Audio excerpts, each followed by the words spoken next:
हरि ओम. अमृतानुभव. योगदास श्री जय गणेश जोशी यांचे प्रवचन. अध्याय 7. अज्ञानखंडन. ओवी क्रमांक 71. तैसे अज्ञान आपुलिये वेळ, भोगी हेची टवाळ, आता तरी केवळ वस्तू होऊनी असे. अर्थात अज्ञान तेवढ्या विचारापुरते असते, तरीही त्यानंतर त्याचा विचार करणे म्हणजे टवाळी आहे. म्हणून अज्ञान केवळ एक विचार इतकाच मर्यादित राहणारा आहे.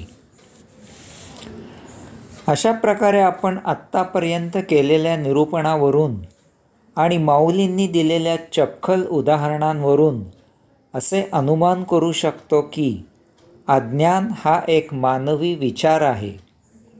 ते तेवढ्यापुरतेच मर्यादित आहे. अज्ञान भौतिक वस्तुजगताचे ज्ञान, आत्मज्ञानाचा अभाव या गोष्टी कायम नाहीत. त्या देहधर्मापुरत्याच मर्यादित आहेत. तसेच त्यांचा उपयोग, वापर हा देहजीवित असणे इतकाच मर्यादित आहे. याला याहून जास्त महत्त्व नाही. कारण आत्मभान, आत्मज्ञान, आत्मोन्नती, आत्मप्राप्ती, साक्षात्कार, मुक्ती या आणि अशा ज्या गोष्टी आपल्याला साध्य करायच्या आहेत, त्यासाठी देह हे साधन आहे आणि अज्ञान ते साधन देह जीवित ठेवण्यासाठी उपयुक्त आहे. यास्तव माऊली सांगतात की अज्ञान तेवढ्या विचारापुरतेच असते. तसेच अज्ञान केवळ एक विचार इतकाच मर्यादित राहणारा आहे. याहून त्याला जास्त महत्त्व देणे म्हणजे माऊली म्हणतात की ते टवाळी आहे. कारण अज्ञानाने भौतिकात रुतून जाणे होते. यामुळे भौतिक वस्तुजगताच्या मोहात अडकून भोगापवर्गता वृद्धिंगत होते. यामुळे अधोगती होते. अतृप्त संचित भोग जन्ममरणाचे फेरे घ्यायला भाग पाडते. यामुळे आपण जीवनाला मुकतो, कैवल्य आनंदाला मुकतो आणि सुखदुःख झेलत सोसत देहभावनेने देहासाठी आयुष्य जगू लागतो. यात आपले जीवन झाकले जाते. म्हणजे मालकाने नोकरासाठी जगायचे, कारखानदाराने कामगारांसाठी जगायचे. जणू काही स्वतःला स्वतःचे असे स्वतंत्र जीवन नाहीच. यालाच माऊलींनी टवाळी असे म्हटले आहे. कारण आपण आपले मुख्य उद्दिष्ट विसरून नको त्याच्या कच्छपी लागतो. ही आत्मवंचना, आत्मप्रतारणा आहे, आत्महत्या आहे. यास्तव अज्ञान हा एक विचार आहे हे पक्के लक्षात घ्यावे. ज्ञानी होऊन देहधर्मापुरताच भौतिकाचा वापर करून कैवल्य प्राप्त करावे. आता माऊली पुढील ओव्यांमधून काही उदाहरणे देत आहेत. ओवी क्रमांक 72. देखा वांज कैशी विये, विरुडती भाजली बिये, की सूर्य कोण लाहे अंधाराते.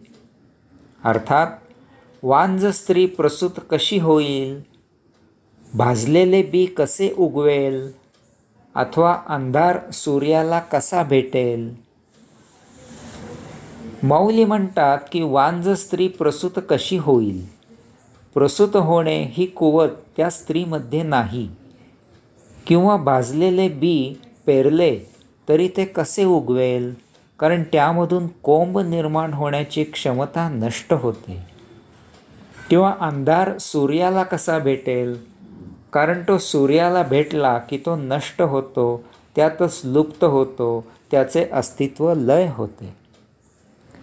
याचप्रमाणे अज्ञानामधून ज्ञान प्राप्त होणे शक्य नाही.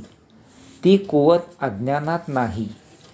तसेच अज्ञानात ज्ञान निर्माण करण्याचे सामर्थ्य नाही, कारण अज्ञानात ज्ञान नसते. तसेच अज्ञान ज्ञानाच्या जवळ जाणे शक्य नाही. ते त्याच्या सन्निध जाणे शक्य नाही, कारण तसे ते गेल्यास ते नष्ट होईल, लुप्त होईल, त्यातच ते लय होईल. ओवी क्रमांक 73. तैसा चिन्मात्री चोखडा, भल तैसा अज्ञानाचा झाडा, घेतला तरी पवाडा येईल काही. अर्थात तसेच आत्मपरब्रह्म शुद्ध आहे. त्याचा भलत्या प्रकारे अज्ञानाच्या मार्गाने शोध घेतला असता ते काही कौशल्य आहे, कौतुक आहे असे नाही. आत्मपरब्रह्म शुद्ध रोखठोक आहे. त्याचा अज्ञानाच्या मार्गाने म्हणजे भौतिकाच्या मार्गाने शोध घेणे हे काही शहाणपण नाही, हे काही शोधाचे कौतुक नाही, हे काही कौशल्य नाही. कारण जी गोष्ट सरळ मार्गाने प्राप्त होते त्यासाठी उलट मार्गाने शोध घ्यायची गरज नाही, परंतु असे होते. कारण अन्य भौतिक वस्तू जगताप्रमाणे आत्मपरब्रह्मही बाह्य जगतात शोधले जाते. अर्थातच त्यासाठी बाह्य मार्ग की जे भौतिक आहेत ते वापरले जातात. ते सर्व मार्ग अज्ञानाचे मार्ग आहेत.